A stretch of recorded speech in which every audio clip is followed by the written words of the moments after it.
Bien, alors, on est dans les distributions. On a défini les distributions comme des formes linéaires continues sur un espace qui est un espace de fonctions assez restreint, qui est l'espace des fonctions C infini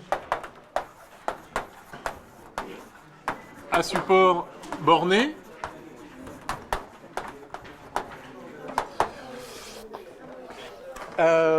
Et donc, une distribution, c'est simplement un élément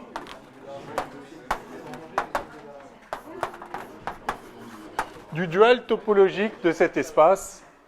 Donc ça s'appelle l'espace des fonctions test. Et donc, on définit les distributions comme les formes linéaires continues sur cet espace. On a vu les distributions régulières associées à des fonctions f localement sommables. Si f est une fonction localement sommable, c'est-à-dire sommable sur un intervalle typiquement, enfin sur n'importe quel intervalle, en tout cas pas, ça peut diverger à l'infini, moins l'infini ou plus l'infini. Donc si f est localement sommable, alors f définit une certaine distribution que je vais noter ici T indice f, qui est donc une forme linéaire continue sur D, et elle est définie par son action donc pour n'importe quelle fonction phi fonction test sur D, TF appliqué à phi, par définition, c'est la somme de f de x, phi de x, dx, pour x égale, allant de moins l'infini à plus l'infini. OK. Et donc ensuite, on peut étendre cette définition à... donc ça, ce sont les distributions régulières. Et évidemment, il y a aussi des distributions non régulières, c'est-à-dire qui sont des formes linéaires continues, donc c'est des distributions de plein droit, mais qui ne sont pas associées à une fonction localement sommable. Donc on a vu un certain nombre d'exemples, le prototype vraiment en physique étant la fonction de Dirac. Et ensuite, on a vu comment faire des opérations... On a commencé à voir comment faire des opérations sur les distributions. Donc on était dans le grand 3, opérations sur les distributions.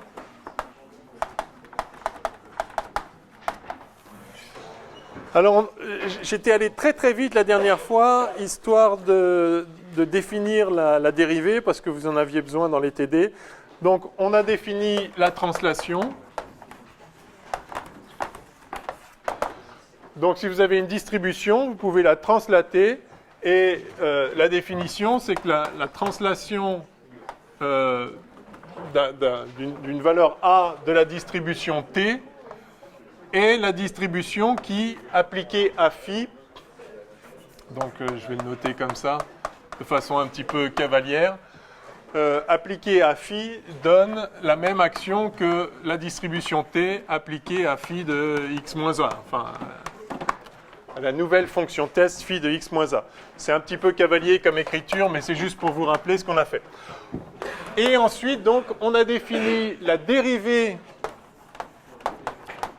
d'une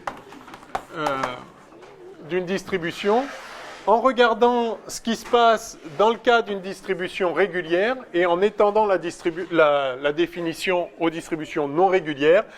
Et on avait obtenu que la dérivée de la distribution T est la distribution qui, appliquée à une fonction test quelconque, donc quel que soit phi dans l'ensemble des fonctions test, la dérivée de la distribution T appliquée à phi, c'est moins l'application de la distribution à la dérivée de phi prime. Donc on a obtenu ça simplement pour des distributions régulières par une intégration par partie. Et ceci est trivial pour une distribution régulière, c'est comme ça que ça se passe effectivement, il suffit de l'écrire. Et du coup, on étend la définition à des distributions qui ne sont pas nécessairement régulières. Donc on avait écrit ça, et on avait en particulier montré que si on dérive en ce sens-là la distribution H, la distribution de Heaviside,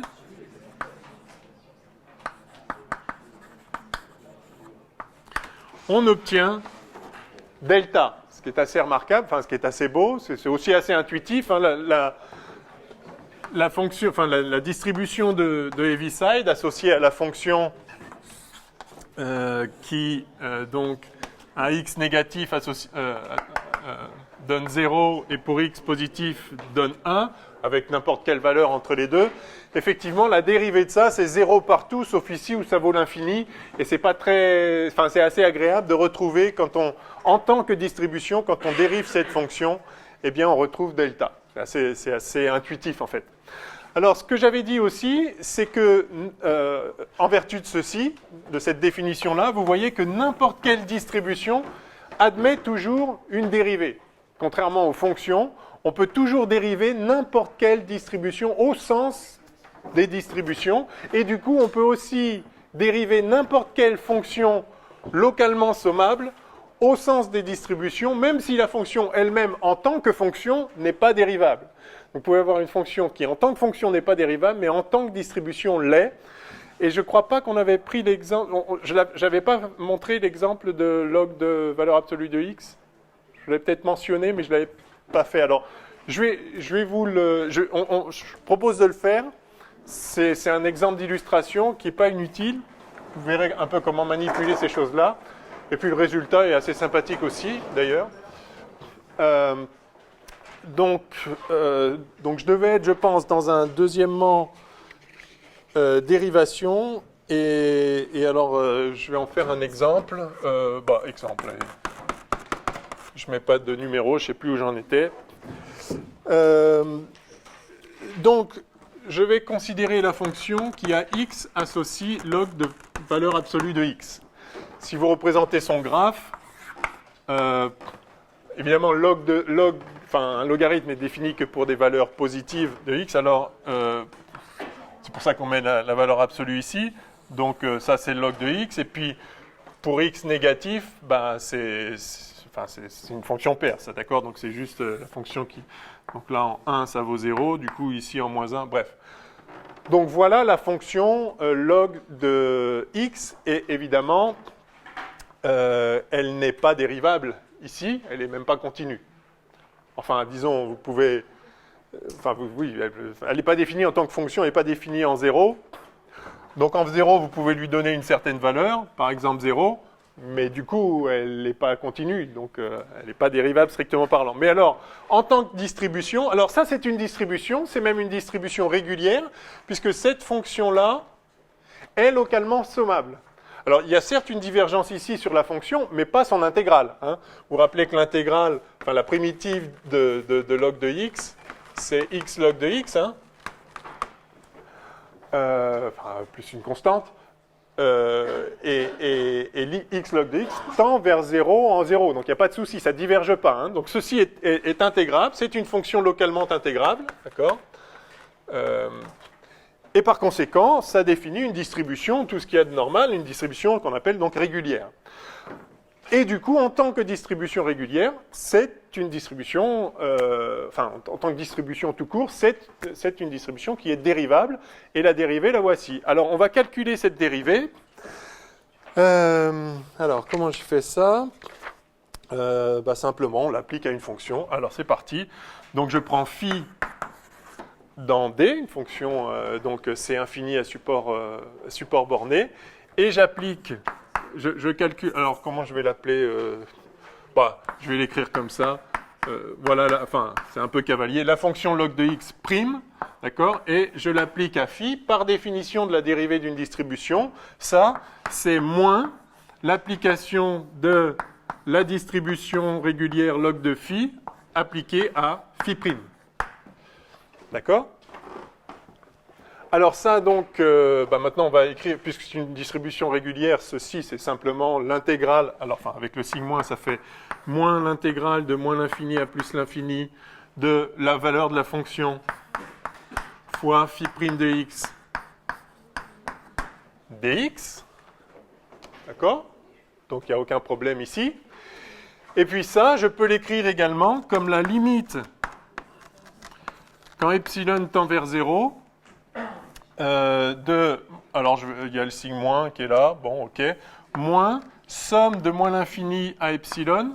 Il il y a un petit souci en 0, hein, c'est là où la fonction log de x, enfin on peut lui donner une valeur, mais enfin, c'est là qu'il y a une divergence sur la fonction, pas sur son intégrale, mais sur la fonction. Donc, alors je vais sommer de moins l'infini à moins epsilon, log de x, phi prime de x dx, plus, donc avec le signe moins, ça fait moins, somme de plus epsilon à plus l'infini de log de module de x, phi prime de x dx. Donc, ça, c'est pas faux, hein, la limite, dans la mesure où cette limite existe, et elle existe puisque ceci est intégrable sans problème, voilà, si je fais tendre epsilon vers 0, je vais avoir exactement ça. Donc, peut-être vous ne voyez pas pourquoi je fais ça, mais c'est pas faux. Alors, pourquoi je fais ça? Simplement parce que ça, maintenant, c'est intégrable par partie. Oui, c'est ça par partie. Donc là, j'ai en fait une fonction fois une dérivée, et je vais dire que c'est égal à moins l'intégrale, enfin l'intégrale d'une fonction fois une dérivée, c'est moins l'intégrale de la dérivée fois la fonction de l'autre, plus le terme aux limites. Donc vous avez, donc tout ça, c'est égal à la limite quand epsilon tend vers 0 de,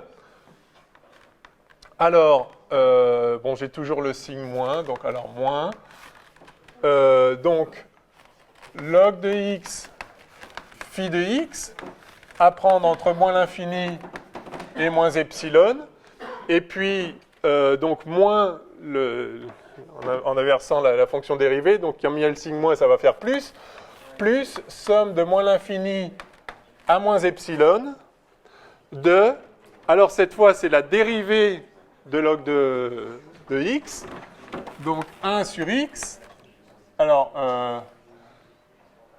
on va regarder le signe après. Donc 1 sur x, phi de x dx. Alors, est-ce que c'est ce signe-là? Donc là, on est à x négatif, c'est-à-dire qu'en fait, valeur absolue de x, c'est moins x. Hein. Donc, log, la dérivée de log de valeur absolue de x, c'est donc la dérivée de log de moins x, c'est moins 1 sur x. Mais du coup, dans le changement de variable, d de valeur absolue de x, c'est moins d de x. Donc le moins et le moins se compensent et ça donne bien ça. OK? Si je ne me trompe pas. Non, mais c'est bon, c'est ça. OK? Donc ça, c'était le premier terme ici. Et puis le deuxième terme, alors il y a toujours moins. Le terme tout intégré qui va donner à nouveau log de valeur absolue de x, bon la valeur absolue de x, c'est x en l'occurrence, hein, donc fois phi de x, entre plus epsilon et plus l'infini.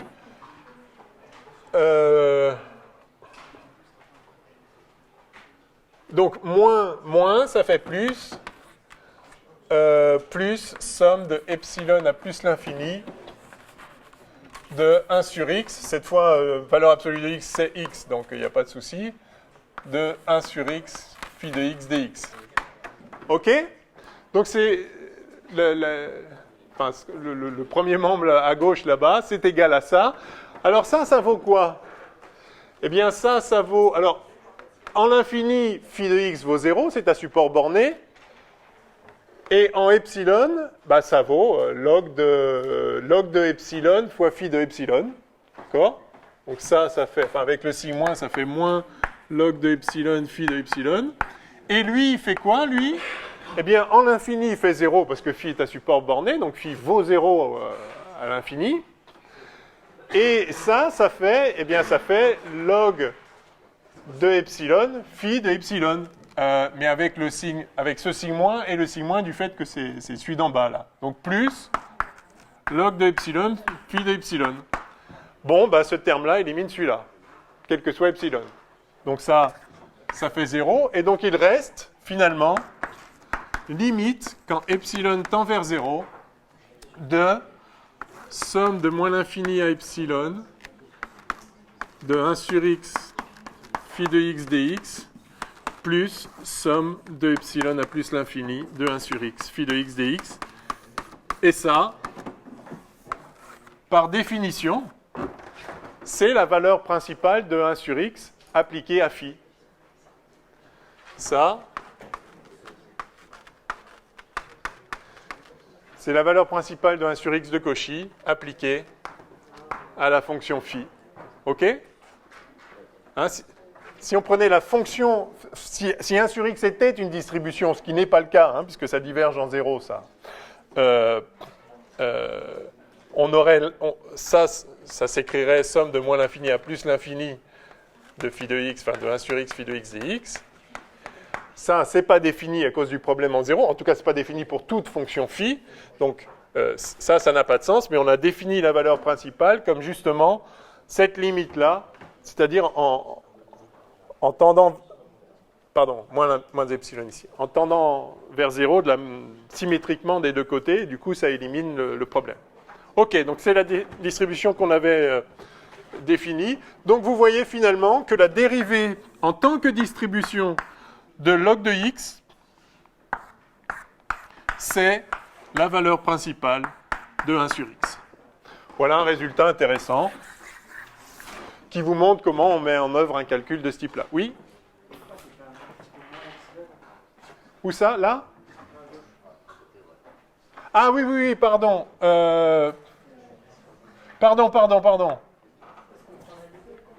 Oui, vous avez raison. C'est phi de moins epsilon. Et après, on prend la limite. Pardon. Mais juste, enfin, on l'a fait en TD, mais on ne peut pas être... Ah, vous avez fait ça en TD? Mais mince. On n'annule pas directement le ln et le phi, mais on fait un développement limité sur le phi avant de prendre la limite. Et c'est après qu'on... Ouais, ça revient au même. Effectivement, pardon. Donc, ça n'élimine pas ça. Du coup, ça fait log de epsilon facteur de phi, excusez-moi, effectivement, je suis allé trop vite. Facteur de phi de epsilon moins phi de moins epsilon. Et ça tend vers 0 quand epsilon tend vers 0. Parce que ça tend vers 0. Puisque ça tend vers phi de 0 moins phi de 0. Phi est continu, phi même c'est infini. Donc vous avez les dérivés, la dérivée existe. Donc ça tend vers 0. Au mieux, c'est pour ça que vous avez dû faire le développement limité. Même si ça tend comme x vers 0, il n'y a pas besoin que ça tende comme x carré vers 0, même si comme epsilon vers 0, epsilon log de epsilon tend vers 0, donc effectivement, ces deux termes-là, celui-là plus celui-là, tendent vers 0 quand epsilon tend vers 0. Et donc, il ne reste que ça. Donc, vous avez raison, je suis allé trop vite en mettant ici epsilon, ce qui était faux, effectivement, j'ai juste mal écrit le truc. OK? Bon. Alors, je ne savais pas que vous aviez fait ça en TD, désolé. Alors, on l'a refait, c'est pas grave. Alors, je vais maintenant passer à d'autres transformations. Alors, sur les distributions, une transformation importante, c'est la dilatation, parce que c'est quelque chose qu'on rencontre beaucoup avec la fonction delta.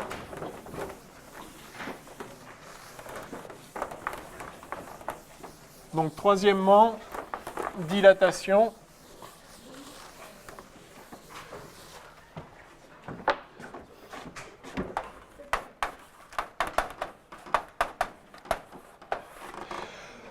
Donc, l'idée, c'est que... Alors, comme toujours, on commence à regarder comment ça fonctionne pour des distributions régulières, c'est-à-dire associées à une fonction localement sommable, et puis on généralise ça pour des distributions quelconques. Donc...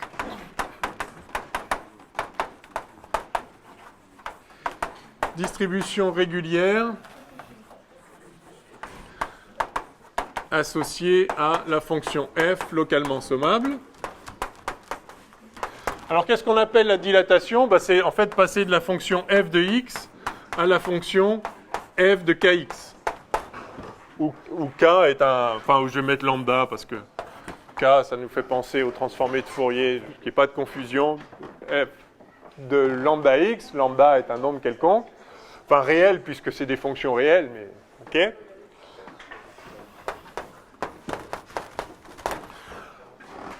Alors, on appelle ça une dilatation. En fait, on dilate la variable, c'est plutôt une contraction de la fonction, en fait. Si vous avez f de x, je sais pas, une fonction comme ça, allez, je vais prendre une gaussienne comme ça.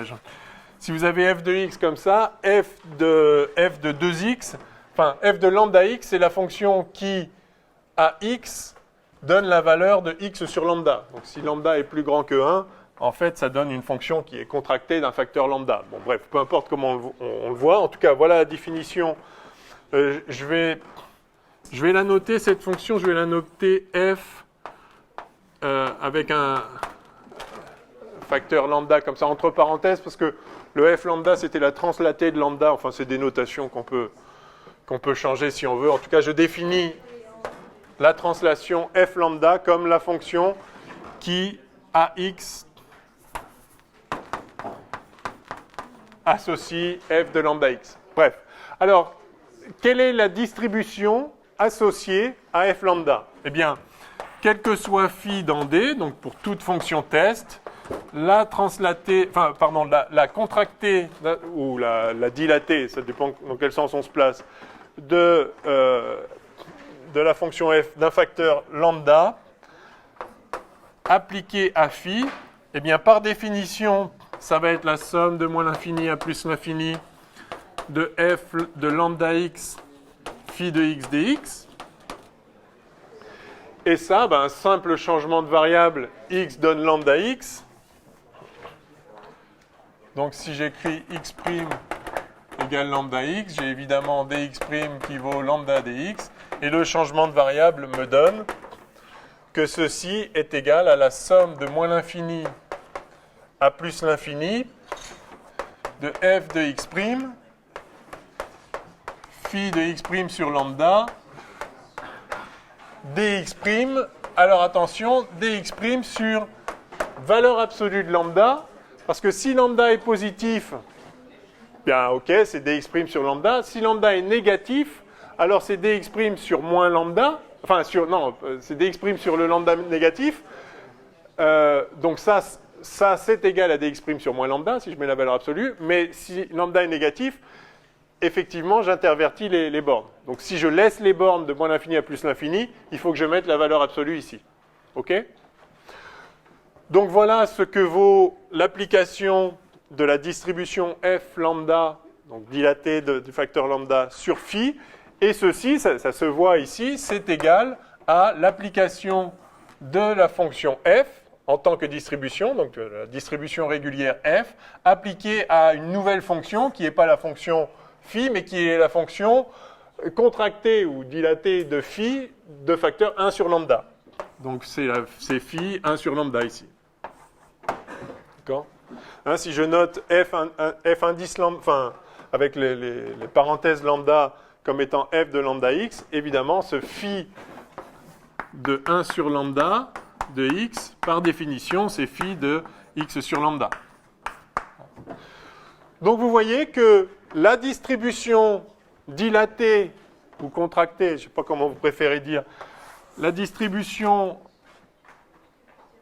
je dirais contractée, allez, la distribution contractée d'un facteur lambda appliquée à phi, c'est la distribution de la fonction appliquée à la fonction contractée du facteur inverse, donc dilatée du même facteur. Oui ?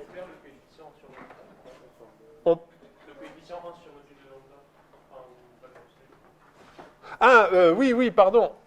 Ah oui, non, bien sûr, il est là. Oui, merci. Oui, évidemment, il est là. Oui. Cela va de soi. Pardon. OK. Donc, oui. Je l'ai expliqué. Si lambda est positif, c'est lambda. Et module de lambda, c'est lambda. Enfin, module, c'est la valeur absolue ici, c'est des réels. Hein. Si lambda, donc, est positif, c'est pareil. Si lambda est négatif, alors ça en fait, c'est égal à moins lambda. Mais il faudrait intervertir les bornes. Si lambda est négatif, quand vous faites ce changement de variable, plus l'infini devient moins l'infini et moins l'infini devient plus l'infini. Donc, si je laisse la somme de moins l'infini à plus l'infini, il faut que je prenne moins lambda. Et moins lambda, c'est valeur absolue de lambda. Ouais ? Oui ? Vous verrez ça à tête reposée, il n'y a pas de souci.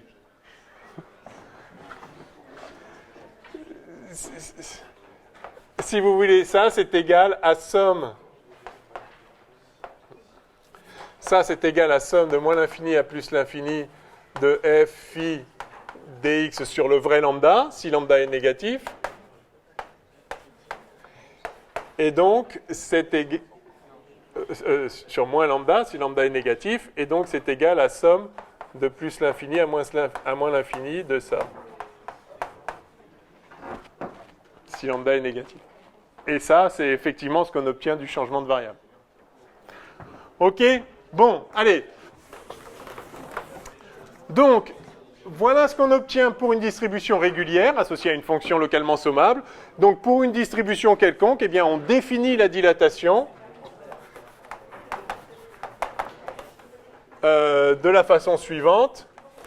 Donc, si t est dans D', d'accord, le dual topologique de D, donc une distribution, si t est dans D', on définit la distribution dilatée ou contractée, je ne sais pas comment vous préférez dire, d'un facteur lambda par t lambda noté comme ça, par exemple, enfin la notation n'est pas super canonique, telle que, quel que soit phi dans D,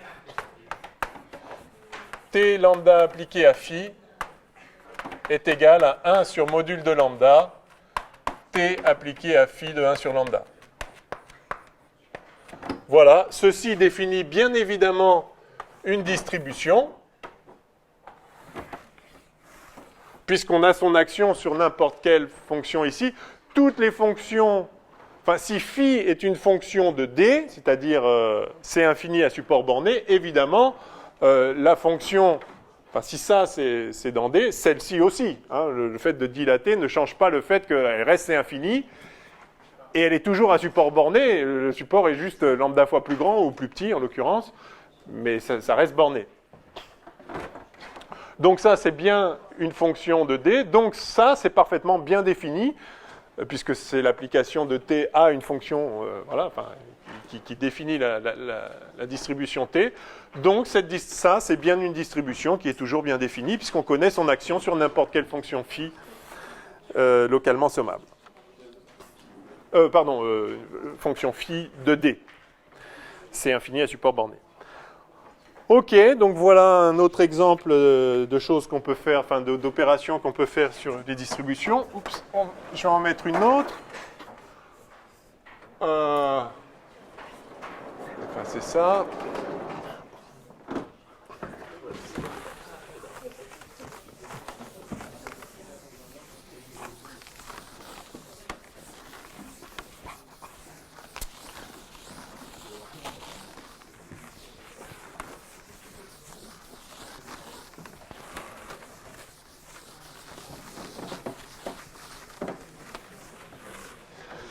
Alors, qu'est-ce que je voulais faire? Ah oui, produit par une fonction.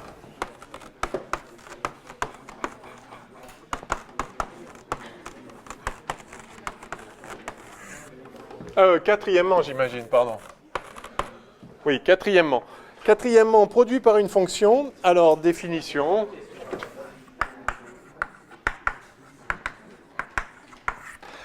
Alors, faites attention, on ne peut pas toujours multiplier... on ne peut pas toujours multiplier des distributions pour faire une distribution. Même pour des distributions régulières, par exemple, la fonction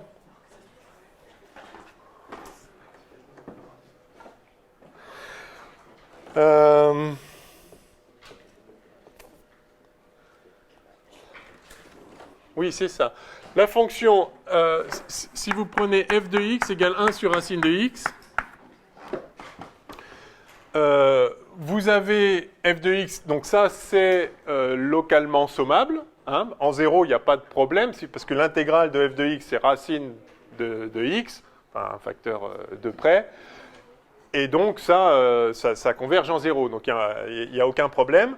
Par contre, si vous faites le carré de ça, vous prenez g de x égale pareil, alors, donc ça c'est localement sommable, ça aussi, mais f fois g, le produit fg de x, f fois... ça, ce n'est pas... Donc c'est 1 sur x, et là, il y a un problème en 0. Hein, parce que là, l'intégrale de ça, c'est log de x, et là, ça diverge en 0. Donc ça n'appartient pas à L1 log de R.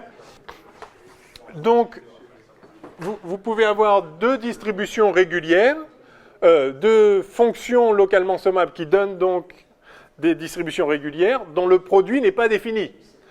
Donc ça veut dire qu'on ne peut pas toujours multiplier des distributions par des distributions. En particulier, il faut vraiment que vous sachiez que delta de x fois delta de x, ça n'a aucun sens.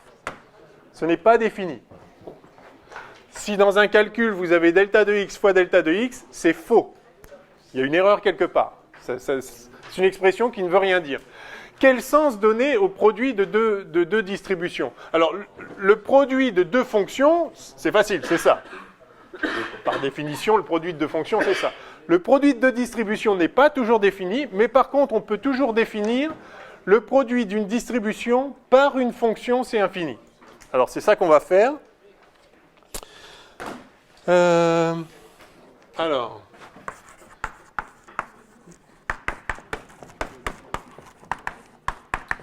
produit d'une distribution par une fonction C infini. Donc, je prends une fonction C infini, donc soit G, C infini. Et puis, je prends... Alors, je vais commencer toujours pareil. Je commence par une distribution régulière, et puis après, je vais l'étendre. Donc, soit f dans L1 log de R, donc fonction localement sommable. La distribution, il y a une distribution associée qui est une distribution régulière, et je vais regarder ce que donne la distribution f fois g. Alors en fait, vous avez, ou g fois f, enfin, comme vous voulez, c'est commutatif, g fois f, c'est f fois g. Hein. G fois f, ça c'est bien dans L1 log de R. Si f est localement sommable et g c'est infini, alors g fois f, c'est localement sommable. D'accord ? Il pourrait y avoir un problème à l'infini, mais on s'en fiche, on veut que ce soit localement sommable. Donc ceci donne lieu à une distribution. Quelle est cette distribution? Eh bien cette distribution, c'est la distribution qui, à chaque phi dans D, quel que soit phi dans D, associe le nombre somme de moins l'infini à plus l'infini de g fois f de phi, c'est-à-dire g de x, f de x, phi de x dx. Et ça, vous êtes d'accord que c'est la somme, donc c'est ça, fois. Vous êtes d'accord que ça, c'est somme de moins l'infini à plus l'infini de f de x fois g de x, phi de x. Et ça, c'est la distribution f appliquée à la fonction g phi. Tout simplement. OK ? Donc vous voyez que la distribution associée à gf agit sur phi comme la distribution f agit sur g phi. Eh bien, il suffit de prendre ça comme définition pour n'importe quelle distribution, pas forcément une distribution régulière. Donc, pour toute distribution T dans des primes, on définit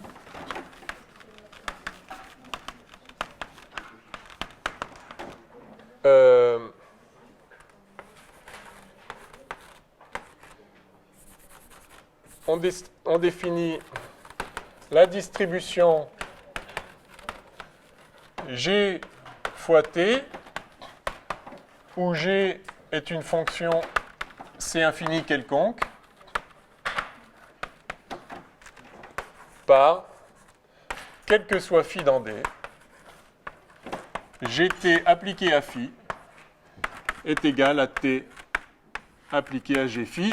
Bien évidemment, si phi est infini à support borné, G fois phi est infini, puisque C infini, je veux dire. Si phi et C infini est support borné, G fois phi et C infini aussi, puisque G et C infini.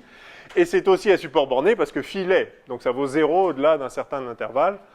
Et donc c'est pareil pour G phi. Et donc ceci est bien défini, et ça définit donc l'action de ceci sur n'importe quel phi. Donc ça définit l'action de la distribution en question. Donc cette définition définit ce qu'est le produit d'une distribution par une fonction C infinie. Vous voyez qu'on peut toujours faire ça, on peut toujours multiplier une distribution par une fonction C infinie. Mais on ne peut pas toujours multiplier une distribution par une autre distribution. Ça, il faut vraiment retenir ça. En particulier, cette chose-là n'existe pas. Alors parfois on peut, dans certains cas, on peut définir le produit d'une distribution par une autre. Par exemple, lorsque vous avez deux distributions régulières dont le produit est dans L1 loc. Auquel cas, bah oui, c'est une nouvelle distribution régulière. Donc, le produit de distribution, ça peut avoir un sens, mais ça n'en a juste pas toujours. Par contre, le produit d'une distribution par une fonction C infinie, ça a toujours un sens. Voilà le sens en question. OK. On enchaîne? À moins que vous ayez des questions? Mais il y en a tellement de choses à faire. Non, mais arrêtez-moi, ceci dit, si c'est pas clair. Hein, parce que c'est pas la peine de faire des choses si on ne comprend pas. Alors, donc la dérivée, on avait vu la dérivée. On n'avait pas... Si, on avait vu, ouais. Allez, on avait vu. Alors, la composition d'une distribution par une fonction. Donc là, on a multiplié une distribution par une fonction. Maintenant, on va faire une composition. Alors ça, c'est très utile en physique aussi. Ah tiens, ici, vous pouvez rajouter un petit exemple. Un exemple important. Delta de lambda x. Ça, c'est donc 1 sur module de lambda delta de x. Ça, il faut savoir. Hein. C'est juste une application particulière. C'est juste une application particulière de la formule générale de la dilatation pour une distribution, mais retenez-le au moins pour delta. Hein. Faites attention, delta de lambda x, d'abord, c'est pas lambda delta de x, et c'est pas delta de x non plus. Parce qu'on a tendance à se dire delta, c'est la fonction. Donc, si on fait ça, tout le monde se souvient très bien que delta, ça vaut 0 tout le temps, sauf quand x vaut 0. Et donc, ça donne en fait la valeur f de x0. Et puis, on oublie, et puis des fois, on écrit ça, on fait de lambda 1. Et là, on se dit, qu'est-ce que ça vaut, ça? En fait, ça vaut 0 tout le temps, sauf quand x égale 0. Et donc, en fait, ça sélectionne la valeur 0. Et donc, on a envie d'écrire que ça, c'est égal à f de x0. Non, pas du tout. C'est égal à f de x0 sur module de lambda. Yes? Ça, c'est très, très courant qu'on a une chose comme ça. En physique, vous avez souvent des deltas, mais les deltas, des fois, il y a des fonctions là. Et c'est ce qu'on va voir aussi là maintenant. Oui?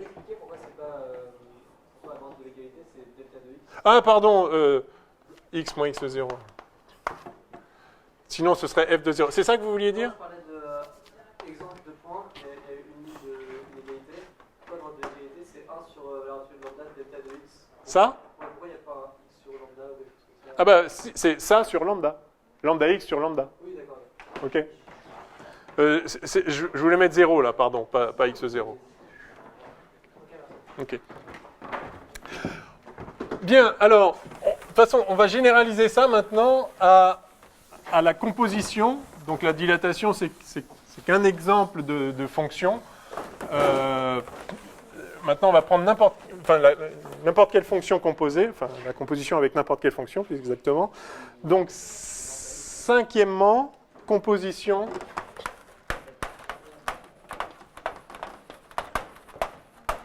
d'une distribution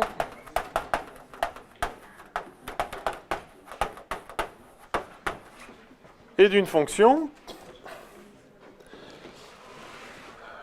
Ok, alors petit a rappelle sur les changements de variables dans une intégrale. Alors, vous savez tous faire un changement de variable dans une intégrale, mais on va le réécrire quand même.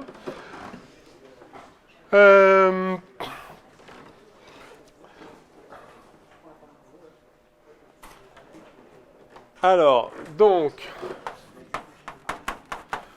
soit G est localement intégrable, et F monotone, je vais dire dérivable,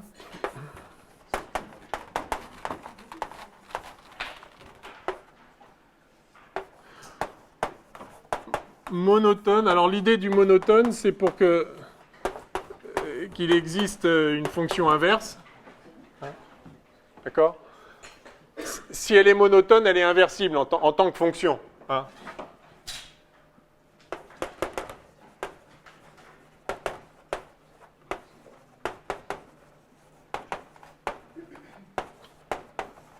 Si vous avez une fonction qui est monotone, pour x donne un certain f de x, un certain y égale f de x.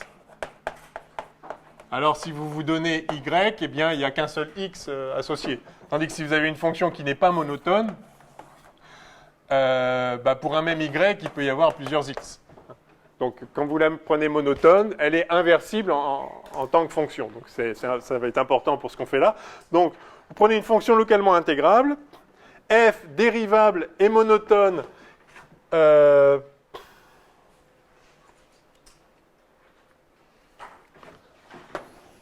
avec f' de x différent de 0.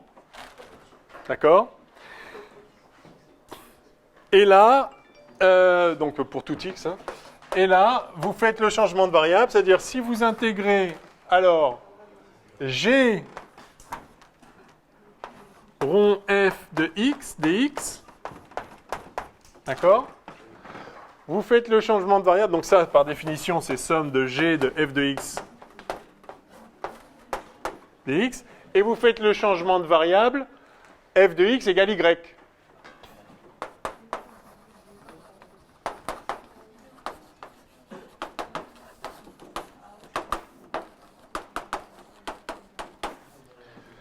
Eh bien, cette intégrale est égale à la somme de g de y. Alors, dy sur dx, par définition, c'est f' de x. Donc ça fait g de y dx, dx, c'est dy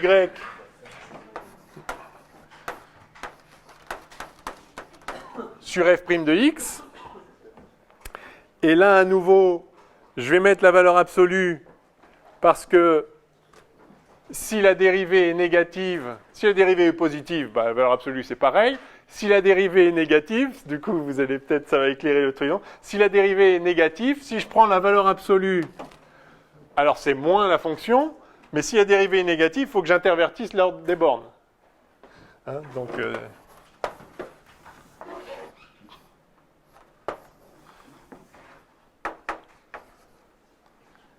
Du coup, là, f de A à f de B.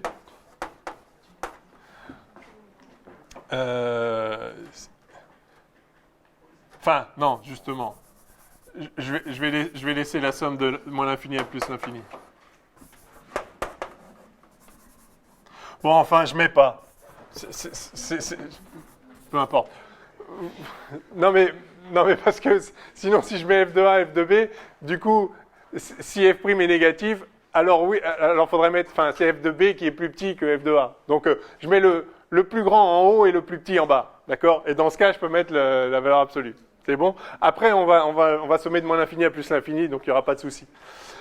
Ok, donc g de x, ça vaut ça, et maintenant x, en fait, c'est f moins 1 de y. Et donc ça, c'est égal à somme de g de y dy sur module de f' de f-1 de y.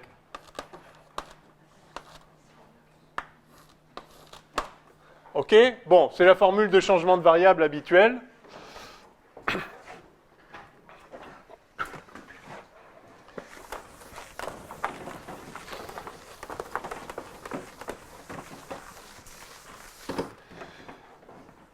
Qui nous dit donc que la somme de g rond f, c'est la somme de g sur f' de f-1 de x.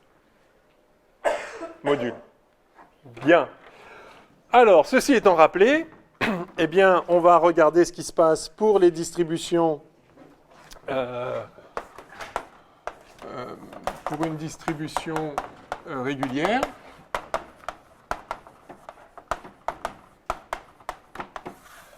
Bien, voilà. Alors, distribution régulière, donc associée à une fonction f dans L1 log de R, fonction localement intégrable.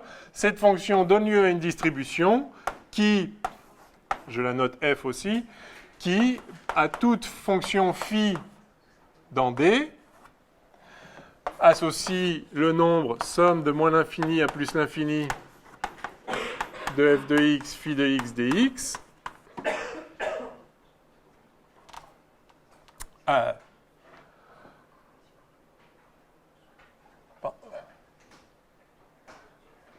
Bon, pardon. Alors G, je vais prendre G. Je vais prendre G aussi. Alors je vais directement faire somme de f rond G. Voilà, ça donne f de G de x phi de x dx. OK, voilà. Et ça, en vertu de ce qu'on vient de voir, donc cette fois la borne c'est bien moins l'infini à plus l'infini, donc il n'y a pas d'ambiguïté, ça fait somme de f de x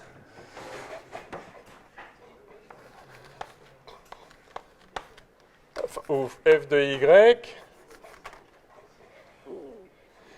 phi de f-1 de y dy sur module de g'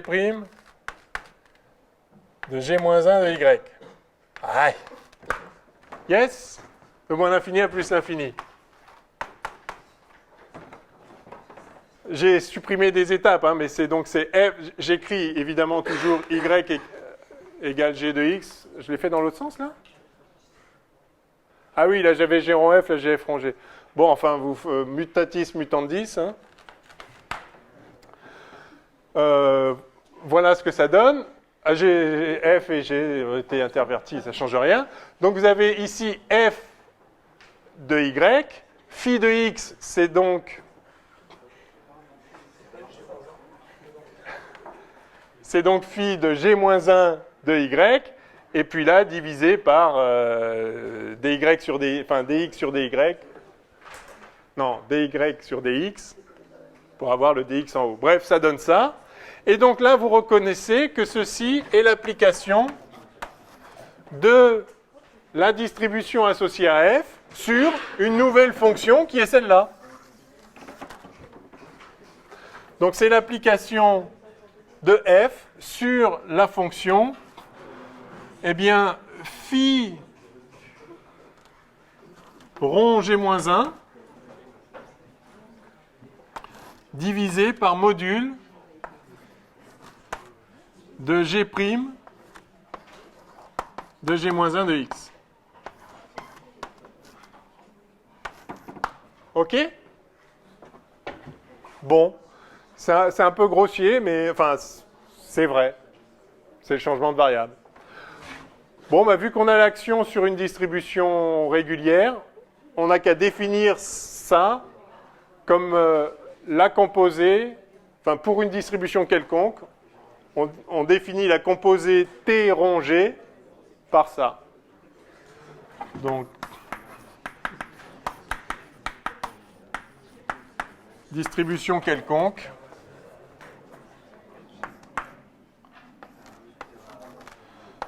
T rond G est définie par, quel que soit phi dans D, t rongé appliqué à phi, c'est égal à t appliqué à la fonction phi rongé moins 1 sur module de g', de g' rongé moins 1 en fait. Voilà. OK?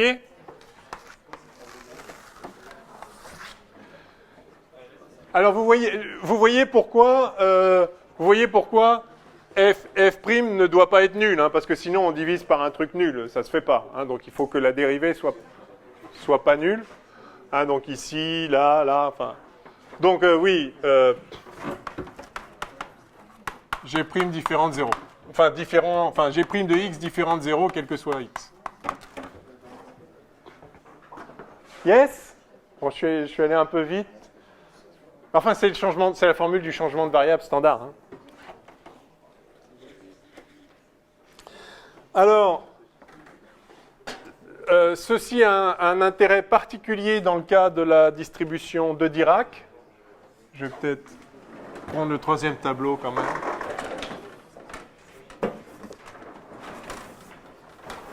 Exemple.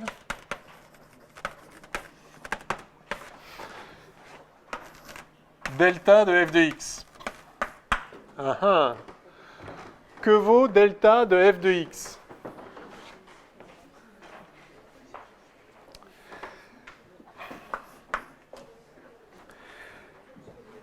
Eh bien, delta de f de x vaut delta de... comme ça, là. Alors...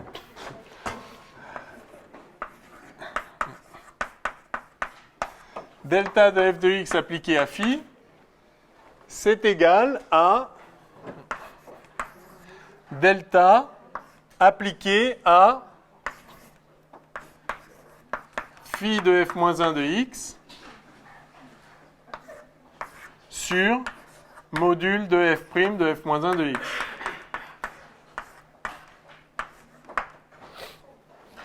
Voilà.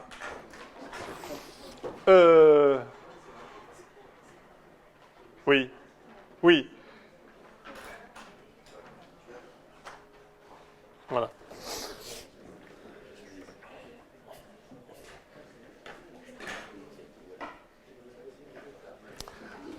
Donc ça fait phi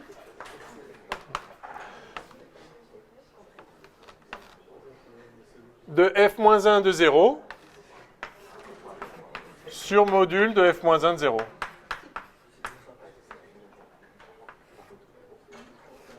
Sur module de f' de f-1 de 0.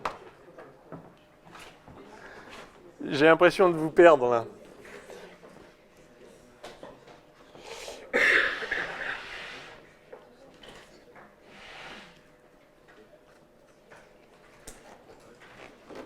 C'est juste l'application de la formule de changement de variable. Et alors, si f de x a x0 comme unique 0, hein, le 0 d'une fonction, un 0 d'une fonction, c'est un réel pour lequel la fonction vaut 0. Hein. Donc c'est-à-dire f de x0 égale 0.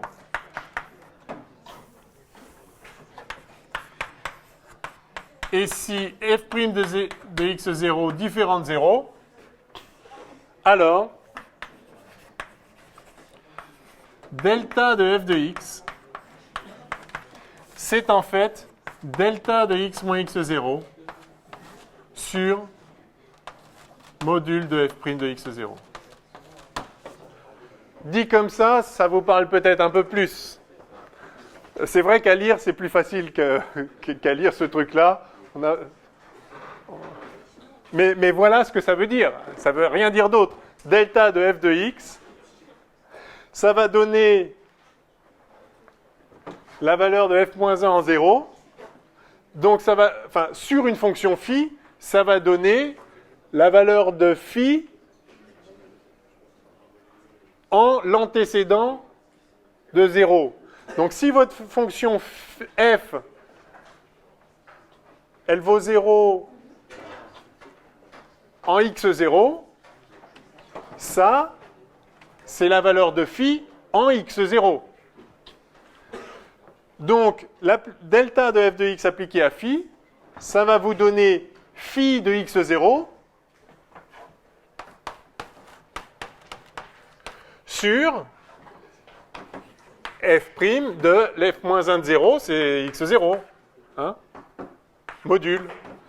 Et donc, la distribution de Dirac des delta de f de x appliquée à phi, ça vous donne phi de x0 sur f' de x0. Ben, c'est exactement la même action que ça.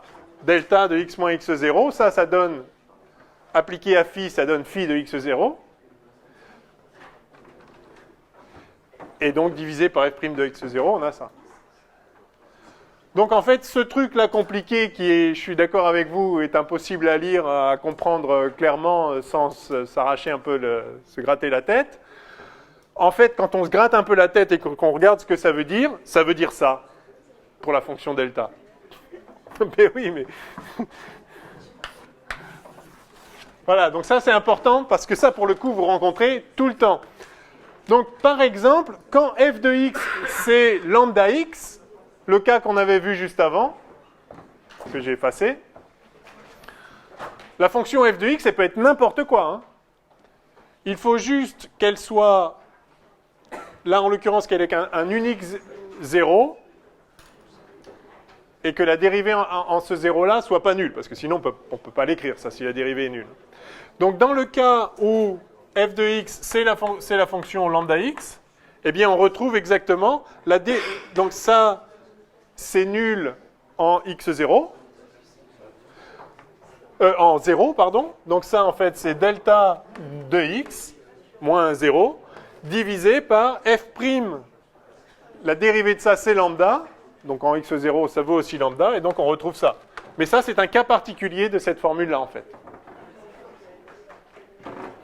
Et de la même façon, delta de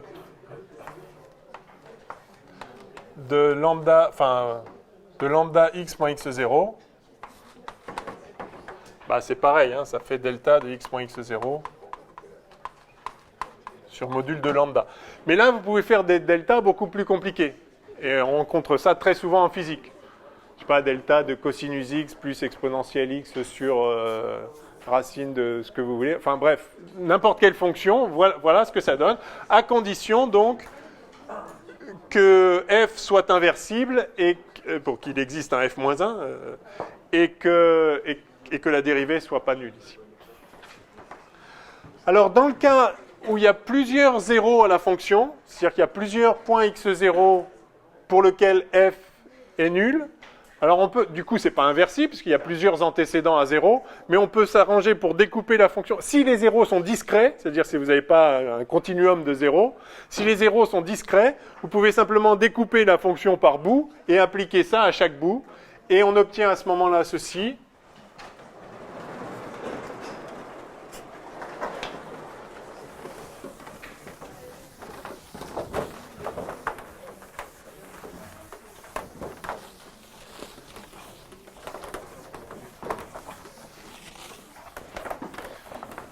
Quelque chose me dit qu'on ne va pas terminer.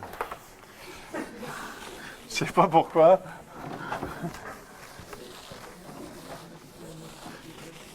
Si on rajoutait un cours vendredi?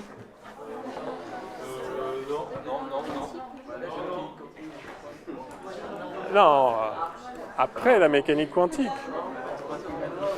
Bon.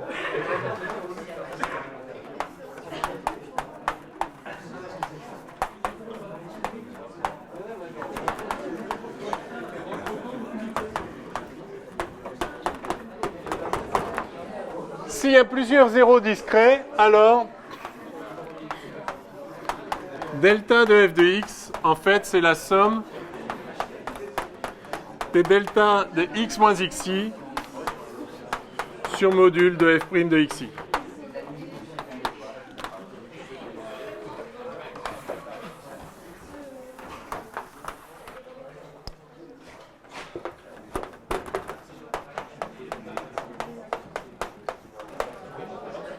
OK? Bon, retenez au moins ça. À nouveau, c'est la conséquence de ça, là, avec l'idée que vous pouvez découper la fonction. Hein, comme delta agit de toute façon, ne dépend que de ce qu'il y a localement autour de... Enfin, delta de x moins xi dépend que de ce qu'il y a juste autour de xi. Hein. En fait, quasiment que ce qu'il y a en xi, en fait. Vous pouvez découper votre fonction f, donc y compris donc, quand elle n'est pas monotone. Si elle fait des choses comme ça et qu'elle s'annule, par exemple, une fois là, une fois là, une fois là, une fois là, une fois là, ben vous la découpez par parties monotones comme ça, et vous dites que la fonction, c'est la somme. Enfin, votre fonction, ça va être la somme des fonctions qui valent ça là, dans la tranche, et puis 0 ailleurs. Et du coup, bon, enfin, donc on peut démontrer ça rigoureusement en mettant...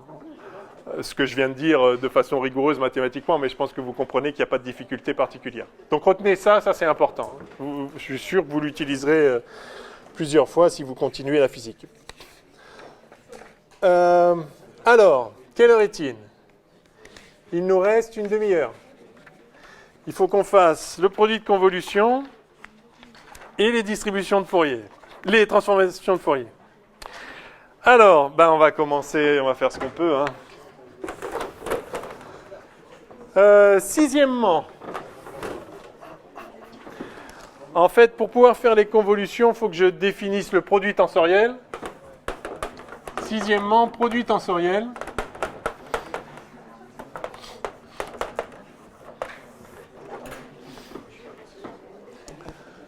Donc, toujours la même procédure. On va regarder ce qui se passe pour des fonctions, donc des distributions régulières, et on va étendre ça à des distributions quelconques. Alors, petit a, produit tensoriel de deux fonctions.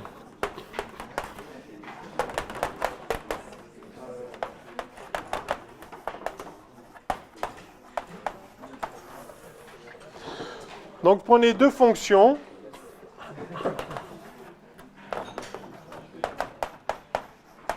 De R dans R.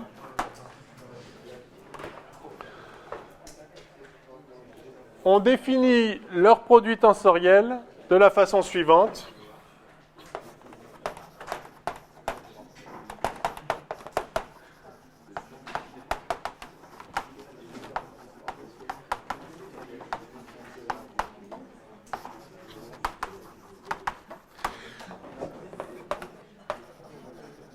Et alors, le produit tensoriel de f et g est défini comme la fonction de R2 dans R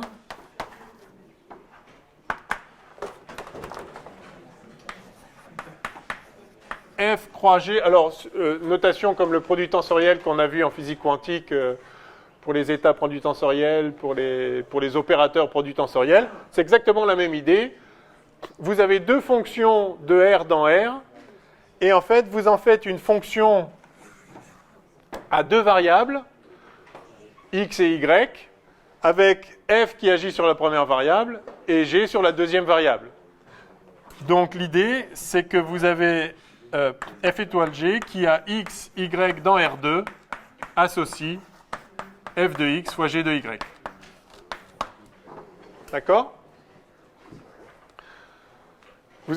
Chaque fonction est une fonction de une variable, et vous en faites une fonction de deux variables en prenant l'action de la première fonction sur la première variable et fois l'action de la deuxième fonction sur la deuxième variable. Donc c'est un produit au sens où le résultat c'est un produit de fonctions, mais chacune sur sa variable. Donc ça rappelle, enfin c'est tout à fait en phase avec ce qu'on a dit sur le produit tensoriel en physique quantique. Donc c'est voilà la définition du produit tensoriel de deux fonctions. Il n'y a pas de difficulté particulière. Ça peut se généraliser. Oh, je ne fais pas la généralisation. Pas la peine.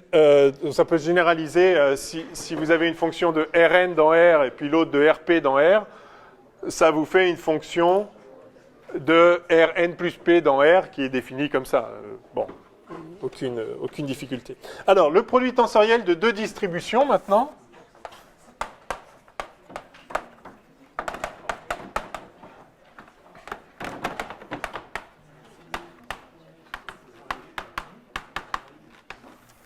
Bon, alors, pour des fonctions, si on a f et g localement intégrables,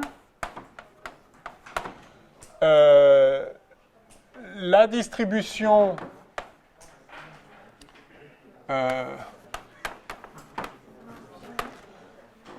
donc f croix g est la distribution qui a tout phi associe donc f croix g phi. Alors donc à tout phi, quel que soit phi appartenant cette fois à D de R2. Hein, puisque f croix g, c'est une fonction de R2 dans R maintenant. Et donc ça, par définition, ça va être la somme de f de x, g de y, phi de xy, dx, dy. Somme double du coup, de moins l'infini à plus l'infini.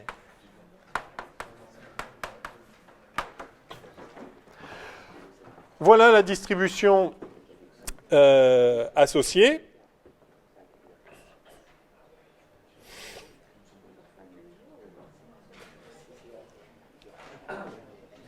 Vous voyez ce qu'on fait là? C'est bon?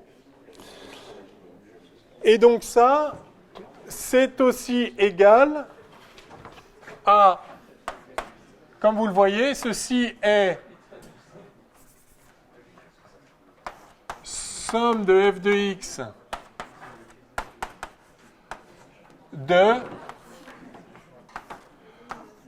somme de g de y, phi de xy, dy. D'accord? Hein, f de x dépend pas de y, donc je peux le sortir de l'intégrale sur y. Donc j'intègre d'abord sur y. Alors évidemment, ça dépend de x. Et ensuite sur x. Mais ça, c'est quoi ça? Ça, c'est l'application de la distribution régulière G sur phi. Disons sur phi de... en tant que y, quoi. Hein.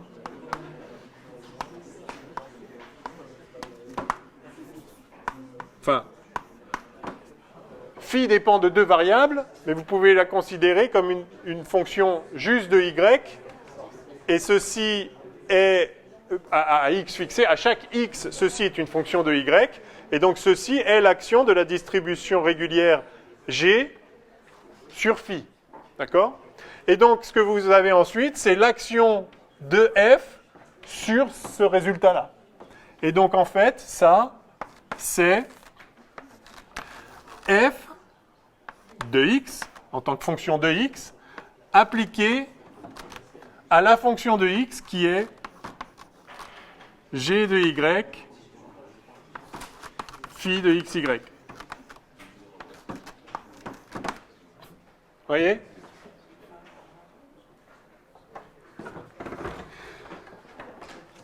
Phi considéré comme une fonction de y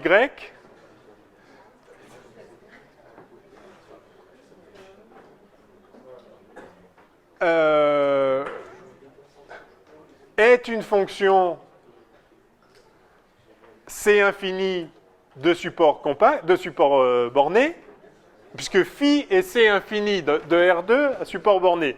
Donc en tant que fonction de y, phi de x et de y, pour n'importe quel x, c'est une fonction à support borné. Et c'est infini. Et donc ça, c'est bien l'action de la distribution G régulière sur phi. Et ensuite, vous avez l'action de la distribution régulière f sur cette fonction de x. Et donc, voilà. Oui? Toi, si on voit les choses dans l'autre sens, renverser G et F, en fait, dire que du coup, c'est l'action de G sur la... Oui, on pourrait aussi écrire que c'est l'action de G sur l'action de F sur phi, mais à ce moment-là, par rapport à sa première variable. Oui, bien sûr, mais on peut intervertir parce que sinon... Oui, on peut intervertir. C'est aussi égal à l'action de G. Mais alors, si vous mettez de Y ici, ça va être sur f de x, phi de xy. C'est ça aussi, certes. Mais vous voyez que c'est pas interchangeable. Parce que là, vous faites d'abord l'action sur la deuxième variable. C'est pas interchangeable. Mais oui, c'est vrai aussi. Ça peut être plus commode de faire l'un ou l'autre. Effectivement. Potentiellement. Donc finalement, on peut généraliser le produit tensoriel qu'on a défini ici pour deux distributions régulières au produit tensoriel pour deux distributions quelconques.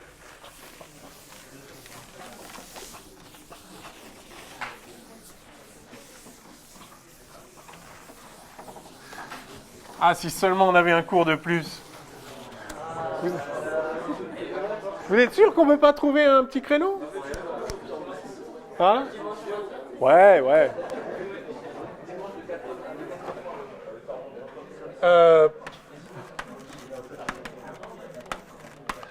Généralisation, donc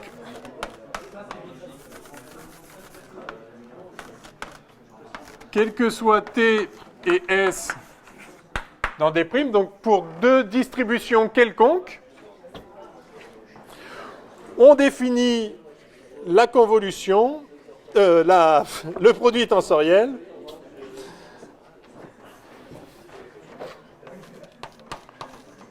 S croix T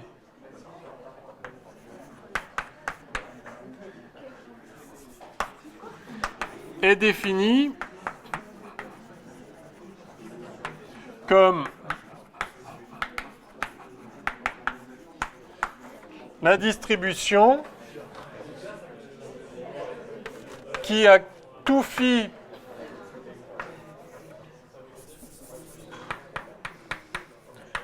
de xy dans D de R2 associe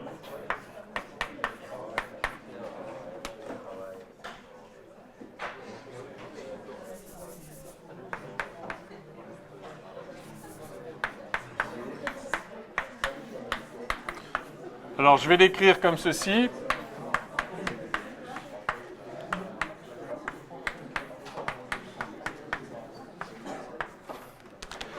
Égale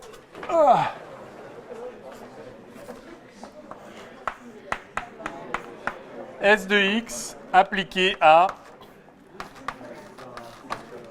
la fonction c infini d'une seule variable x maintenant, qui est celle-ci. La fonction c infini à support borné d'une seule variable x, qui est cette fonction-là. Voilà. Donc on note ça comme ça. Cette notation, plutôt que celle-là, est un peu cavalière, mais c'est pour bien faire sortir quelle fonction dépend de quoi.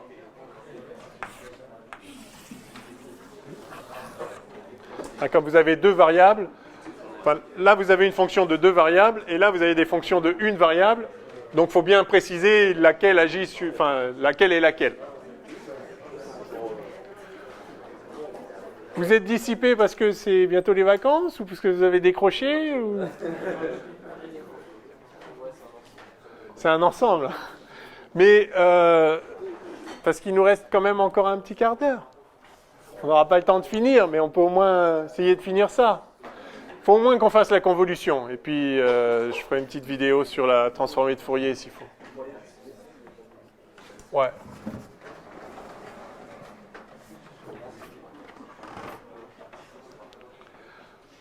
OK? Donc, vous voyez ce produit tensoriel. Vous avez deux fonctions de une variable. Vous les mettez ensemble et vous les faites agir sur une fonction de deux variables, chacune agissant sur une des deux variables. OK? Alors, bien évidemment, S produit tensoriel avec T, c'est pas pareil que T produit tensoriel avec S. Hein.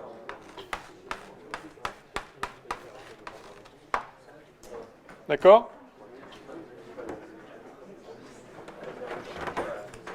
Peut-être ça répond à ce que vous disiez là-bas. OK, on peut l'écrire comme ça. Enfin, on peut écrire soit ça, mais faites attention à l'ordre des variables. La première fonction agit sur la première variable, la deuxième sur la deuxième variable. Voilà pourquoi ça, c'est pas du tout égal à ça n'a rien à voir. Hein? Il suffit de regarder ça, par définition, c'est ça, enfin pour des fonctions régulières, ça donne ça. Vous voyez bien que ceci est égal à f de y, g de x, phi de xy, que si phi de xy égale phi de yx. Donc, pour certaines fonctions phi qui se trouvent être symétriques dans les deux variables, ça donnera la même intégrale. Mais la définition de la distribution, ça doit être pour n'importe quelle fonction phi. Donc, il suffit que vous preniez une fonction, enfin, ça ne sera pas vrai pour toutes les fonctions phi. Donc bien évidemment, le produit tensoriel de S par T, ce n'est pas le produit tensoriel de T par S. D'accord ? Ce n'est pas du tout la même distribution.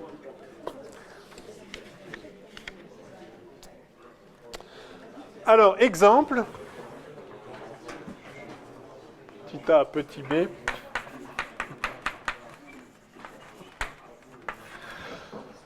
Il y a un exemple absolument fondamental en physique que vous avez déjà utilisé, qu'on a déjà même utilisé ensemble. En fait, c'est le delta, c'est la distribution de Dirac à plusieurs dimensions.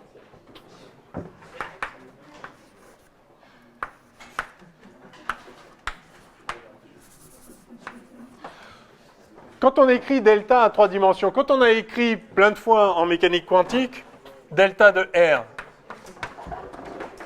qu'est-ce que c'est que ce delta de R? Donc je l'ai défini comme la distribution ou la forme linéaire, qui a une fonction phi de R associe phi de 0.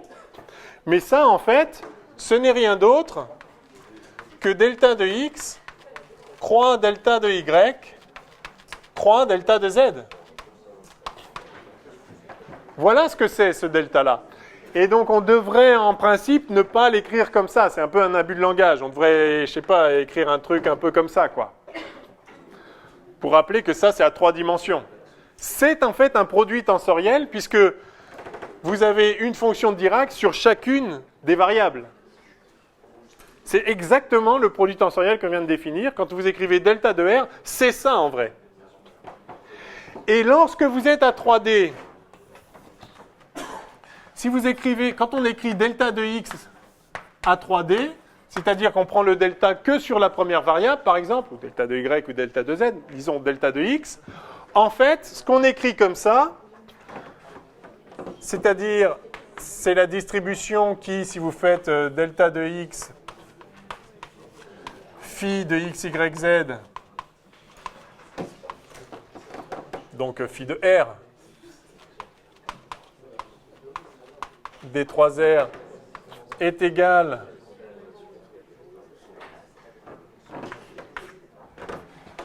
à somme double sur dy dz de phi de 0 yz, hein, c'est-à-dire que vous faites le delta, vous intégrez sur une variable pour faire sortir vous faites le delta sur la composante z. En fait, ce truc-là, ça devrait être, donc toujours si vous devriez l'écrire en fait delta 3 de x, qui serait en fait delta de x croix l'identité sur y croix l'identité sur z. Voilà ce que c'est, en vrai, rigoureusement. Alors évidemment, en physique, on ne s'embête pas. Quand on a delta de x, on n'écrit pas delta 3 de x, parce que, ok, c'est bon, on sait qu'on est à 3D, on écrit delta de x, mais en vrai, on devrait vraiment écrire ça.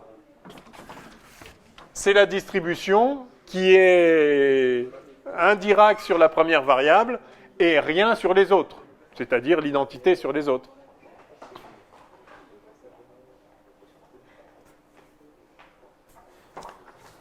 Enfin, d'ailleurs, c'est plutôt identité plutôt que la fonction 1. Enfin, j'ai dit identité, j'ai écrit 1, ça peut être ambigu.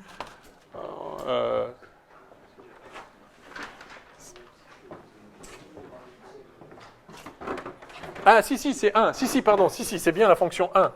Si, elle laisse 1, elle multiplie par... Enfin, elle donne 1 et après, quand on refait l'intégration... Non, c'est bon. Enfin, bref.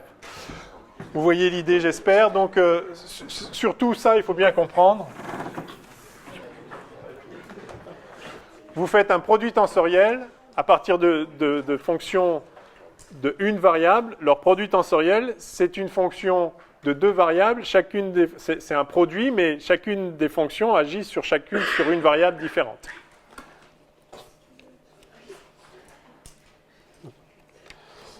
Ok, allez. 10 minutes pour la convolution. Yes! Septièmement.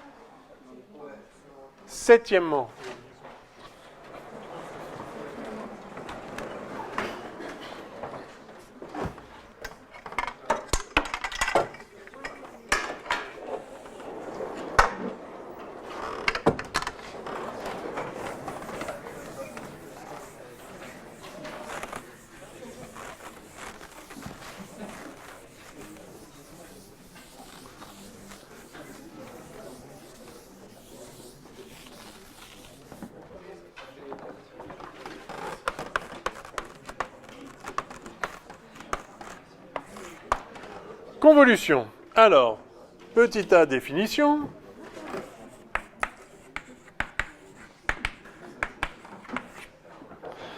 Voilà, on a déjà heureusement introduit le produit de convolution. D'ailleurs, il y avait j'avais laissé planer un petit flou avec la normalisation. Donc, je vais reprendre. Vous savez, avec la transformée de Fourier, il y avait un racine de 2π là qu'on savait plus où mettre. Enfin, que j'avais changé de convention en cours de route. Donc, je vais reprendre une convention cette fois cohérente avec celle que j'avais, je crois, introduite la dernière fois. Et je pense que pour le produit de convolution, c'est vraiment la meilleure. Donc, si vous avez f et g localement intégrables, on définit leur produit de convolution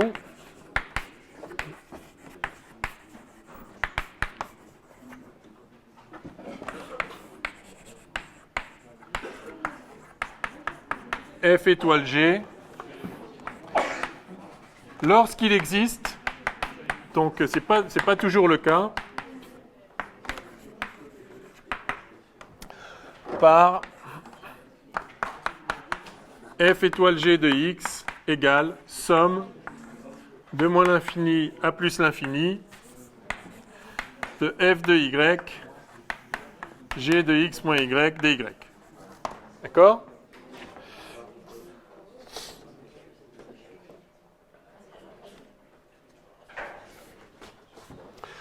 Donc, lorsqu'il existe, c'est-à-dire si cette intégrale existe, alors voilà ce qu'est le produit de convolution. Alors, on a déjà vu, simplement par un changement de variable ici, x moins y, ça c'est égal à g étoile f de x. Là, vous pouvez décider de mettre le x moins y ici ou là, peu importe, hein, c'est... Par un simple changement de variable, c'est pareil. Donc, je prends cette définition-là. Donc, il n'y a pas de racine de 2π. Je crois qu'on avait fini par l'introduire après pour avoir le transformé de Fourier d'un produit de convolution sans le racine de 2π. Finalement, vaut mieux qu'il y soit. Donc, je garde cette définition-là. Et qu'est-ce qu'on veut là maintenant ? Eh bien, on veut faire pareil avec des distributions. Alors, allons-y. Donc, j'ai deux fonctions localement intégrables. J'ai défini cette fonction-là, si elle existe.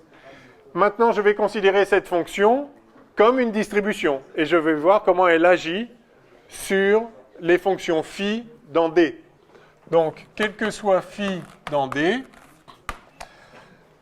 le produit de convolution considéré comme une distribution agit sur phi de la façon standard, une distribution régulière donc, associée à une fonction. Donc c'est somme de moins l'infini à plus l'infini de f étoile g de x phi de x dx, action standard d'une distribution.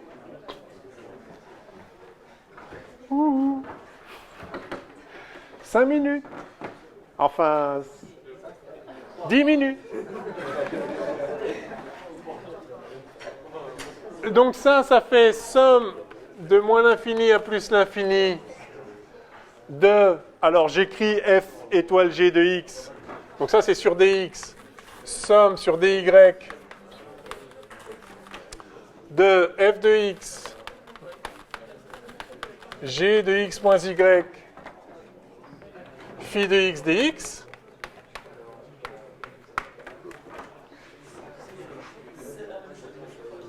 Pardon? On écrit que l'intégrale porte sur dx, dx, c'est dy. Ouais, enfin voilà. Ouais. Et qu'il y ait le f de x ou f de y, c'est pas f de y. Ah oui, f de y. Voilà. J'écris juste ça. Là. OK? Et maintenant... et maintenant, je fais un changement de variable.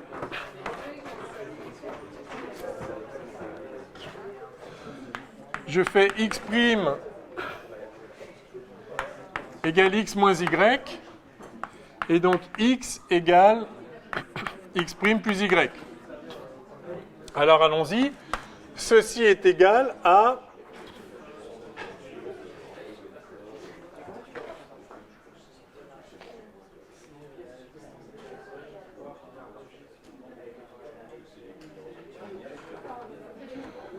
somme de somme. Alors, je vais avoir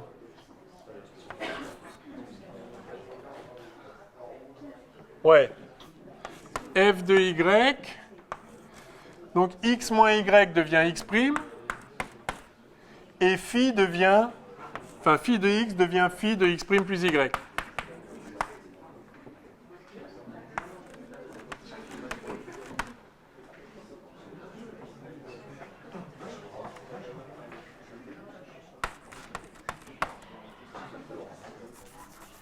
Je vais mettre tout ça, voilà. J'intervertis. Donc de moins l'infini à plus l'infini pour chacune des variables. Tout ça, ce sont des fonctions C infini qui, donc, Fubini s'applique. Je peux intervertir l'ordre des... ça vous fait rire, Fubini, mais ça marche toujours. C'est des fonctions C infini. En plus, ça, c'est à support borné. Il n'y a aucune divergence nulle part. Tout va très bien. Donc, peu importe l'ordre. Donc, j'ai changé les variables x, y en y, x'. D'accord? Et puis, maintenant, vous voyez que x', en fait, c'est une variable muette. Mon x', il peut aussi s'appeler x. Et donc, finalement, ceci, c'est égal à somme de moins l'infini à plus l'infini de f de y. Puis d'ailleurs, je vais même changer x en y, de f de x.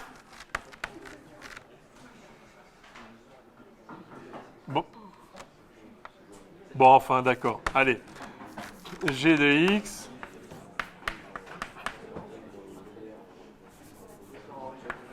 Phi de x plus y, dx dy. OK? Eh bien, ça, vous voyez que c'est la distribution f fois g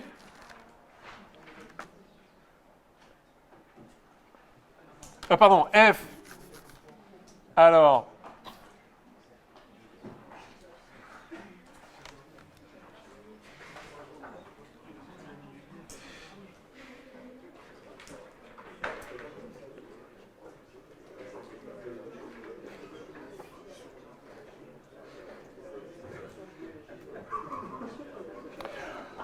je vais refaire un coup comme ça. Somme double de f de x, g de y, phi de x plus y, dx dy, ceci est vrai.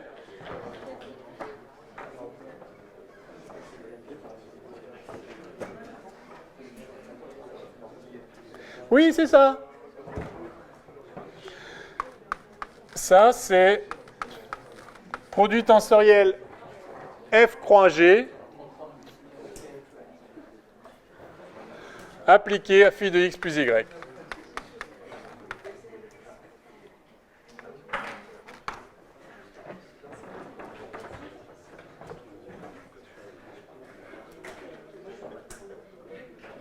Voilà.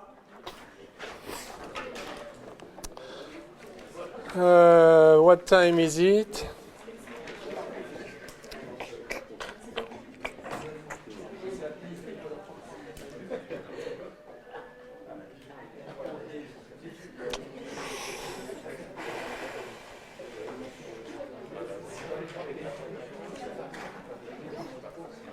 Ouais. J'ai pas le temps de... Non. Hein. Bon, non mais sérieusement, je sais pas comment on va faire là.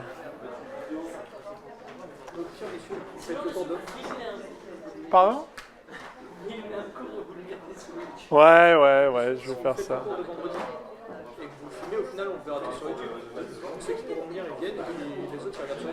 Ah oui, on peut rajouter le cours vendredi pour ceux qui veulent. Mais comme ça, la vidéo upload sur YouTube. Et il y aura la vidéo sur YouTube, quoi qu'il arrive. Comme ça, ceux qui veulent poser des questions, ils peuvent venir. Ouais. L'avantage, c'est que ça permet une interaction pendant le cours malgré tout.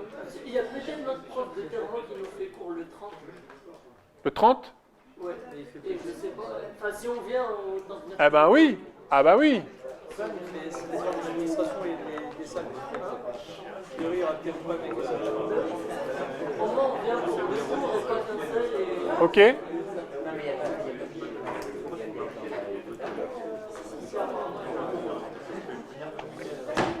Oui.